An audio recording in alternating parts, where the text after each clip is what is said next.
Hello everyone, welcome back to Bible Stories with Victor, where we'll dive into the most epic tales from the Bible and find out how they relate to our lives today. Today, I've got a story that's all about courage, trusting God, and a battle strategy that doesn't seem to make any sense until God shows up. We are talking about Gideon and his 300 men and how they took on an entire army with nothing but trumpets and clay jars. Okay, so here's the scene. Israel is once again in trouble. The Midianites, this huge and powerful enemy, have basically been bullying them, stealing their crops, and just making life miserable for them. And amidst this chaos, God chooses the most unlikely person to save Israel, a guy named Gideon.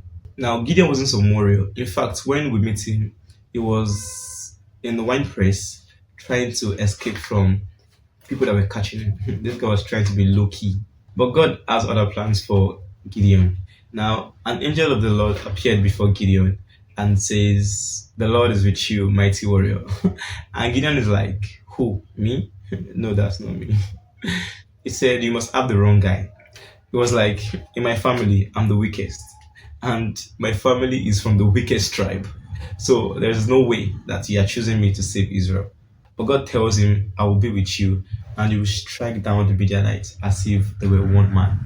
After a bit of convincing, actually a lot of convincing, Gideon finally agrees. He gathers an army of 32,000 men. Impressive, right? But God says, "Oh, Gideon, these guys are too many. If Israel were to win this war, they'll think it's by their own strength." So God tells him that he should send home everyone that was afraid. And guess what? 22,000 people left. So now Gideon is left with just 10,000 warriors. But wait, it gets crazier. So God looks at these 10,000 men and he was like, "Yeah, you guys are still too much." And God tells him, "Okay, let's do this. Take these 10,000 people to the river to drink. Anyone that brings the water close to his mouth will go with you. But anyone that kneels to drink the water would have to go." And after this, Gideon was left with just 300 men. That's right, 300 men against 1,000 warriors.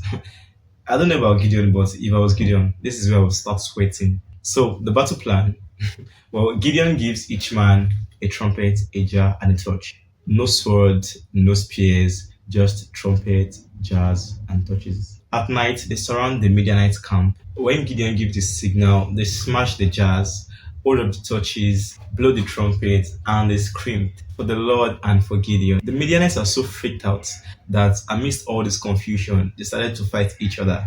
The 300 didn't even have to do anything. The enemy killed themselves. Isn't that amazing? God didn't even need a huge army to win the war. He just needed a few faithful hearts, willing to trust even when the plan seemed, well, totally nuts. Gideon and his 300 men weren't great warriors, but they had faith that God was going to fight for them, and that's exactly what happened.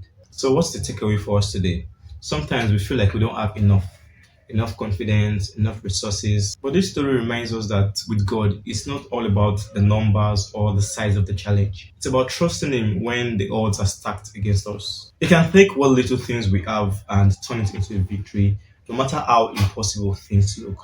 If you're facing a situation where you feel outnumbered or outmatched, just remember Gideon and his 300. God doesn't need much to do great things. He just needs your trust. That's it for today's story. Don't forget to like, share, and subscribe for more Bible stories. And hey, what Bible story do you want to hear next? Drop your suggestions in the comments and we will dive into it together. Thanks for watching. I'll see you again next time.